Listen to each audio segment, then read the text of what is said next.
दिल्ली के गांधी विहार में यूपीएससी की तैयारी कर रहे युवक की हत्या के सनसनीखेज मामले का खुलासा हुआ। पुलिस ने 3 आरोपियों को गिरफ्तार किया। तीनों आरोपी मुरादाबाद के रहने वाले हैं। जांच के दौरान सीसीटीवी फुटेज में 2 लड़के और एक लड़की बिल्डिंग में जाते नजर आ रहे थे। पुलिस ने मोबाइल लोकेशन के आधार पर अमृता को पकड़ा, जिसने पूछताछ के दौरान चौंकाने वाला खुलासा किया।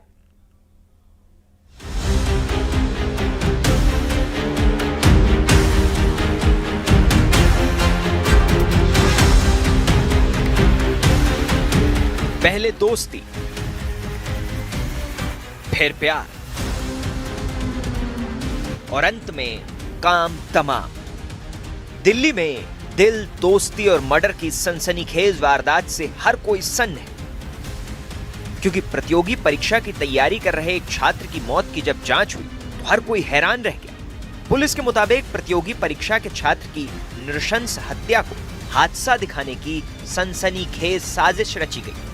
मृतक लड़के रामकेश मीणा की गर्लफ्रेंड अमृता चौहान पर हत्या का आरोप लगा, जिसके बाद पुलिस ने 3 आरोपियों अमृता चौहान, उसके पूर्व प्रेमी सुमित कश्यप और उसके दोस्त संदीप कुमार को गिरफ्तार कर लिया। पुलिस के मुताबिक तीनों आरोपी यूपी के मुरादाबाद के रहने वाले हैं। ये तस्वीरें दिल्ली के गांधी विहार के उस कमरे की है जहां मृतक रामकेश मीणा रहते थे। कमरा पूरी तरह से जला हुआ है। ये मामला बीते 6 अक्टूबर का है।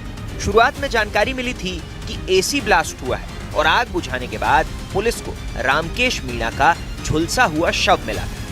जांच में सीसीटीवी फुटेज खंगाली गई, जिसमें 2 लोग जिनके चेहरे पर नकाब थे वो घर से आते और जाते दिखाई दिए। नकाबपोशों के बाहर निकलते ही कमरे में ब्लास्ट हुआ और आग लग गई, जिसमें प्रतियोगी परीक्षा के छात्र रामकेश मीणा की जलकर मौत हो गई। 6 अक्टूबर को फायर एक्सीडेंट की कॉल थी हमारे पास कि कमरे में गांधी विहार में ब्लास्ट हुआ है, जिसमें एक बंदे की डेथ हो गई है। वहाँ पे जब पहुंचे तो इनिशियली हमने एक्सीडेंट के हिसाब से उसकी इन्वेस्टिगेशन स्टार्ट करी है और उसके अंदर सीन ऑफ क्राइम का जो एग्जामिनेशन हुआ है और उसमें जो चीज़ें जैसी थी प्लस उसका जो बैकग्राउंड है और उसके फ्रेंड्स फैमिली वगैरह को जो एग्जामिन किया गया तो उसमें सामने आया कि शक है कि किसी ने ये जानबूझ के ऐसा किया हुआ हो सकता है। दिल्ली पुलिस ने छानबीन शुरू की तो पता चला कि मृतक रामकेश मीणा की अमृता चौहान से दोस्ती थी। सीसीटीवी में दिख रहे लोगों की पहचान हो गई और अमृता की मोबाइल लोकेशन मौके के आसपास की मिली। पुलिस ने जब अमृता से कड़ी पूछताछ की तो उसने जो कबूला वो खौफनाक था। उसने बताया कि उसने अपने पूर्व प्रेमी सुमित और सुमित के दोस्त संदीप के साथ मिलकर हत्याकांड को अंजाम दिया था। Sumit Kashyap LPG cylinder distributor है। चूंकि आरोपी अमृता चौहान फॉरेंसिक साइंस की छात्रा है, इसलिए उसे मालूम था कि हत्या को हादसा कैसे दिखाया जा सकता है। 6 अक्टूबर को अमृता ने अपने एक्स बॉयफ्रेंड सुमित और दोस्त संदीप के साथ मिलकर हत्या की साजिश रची।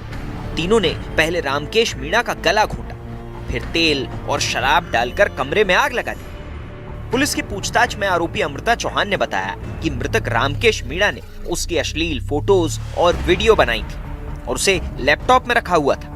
जब अमृता ने फोटो और वीडियो डिलीट करने को कहा तो रामकेश ने मना कर दिया था। इसके बाद हत्या का प्लान बना। अमृता ने हत्या को हादसा दिखाने के लिए कई क्राइम सीरीज देखी थी, जिससे उसे ये आइडिया आया। ये एलिगेशन है कि लड़के के पास कुछ ऑब्सीन वीडियोस थे इसके जिसको वो डिलीट नहीं कर रहा है, डिस्ट्रॉय नहीं कर रहा है, तो इस वजह से उसने ये वारदात को अंजाम दिया है। तो उसमें उन्होंने स्ट्रैंगुलेशन किया और उसके बाद उसके ऊपर तेल घी वगैरह डाल के आग लगा दी और जो एलपीजी वाला जो बंदा है जो एलपीजी जानकारी रखता है उसने सिलेंडर का रेगुलेटर खोल के सिलेंडर पास में रख दिया ताकि थोड़े टाइम में वो निकल जाए, वो फट जाए और लगे कि सिलेंडर में ब्लास्ट हुआ, वजह से डेथ हुई है। पुलिस के मुताबिक रामकेश मीणा की हत्या पूरी प्लानिंग के साथ की गई। आरोपी संदीप, जो गैस का काम करता था, उसने गैस सिलेंडर का इस्तेमाल धमाका कराने के लिए किया। संदीप को मालूम था कि गैस खोलने के बाद आग लगने से कितनी देर में ब्लास्ट होता है। तभी आरोपियों के कमरे से निकल जाने के बाद रामकेश के कमरे में ब्लास्ट हुआ और आग लग गई थी। लेकिन पुलिस की तफ्तीश से हत्याकांड को हादसा दिखाने की साजिश का पर्दाफाश हो गया और तीनों आरोपी जेल की सलाखों के पीछे पहुंच गए।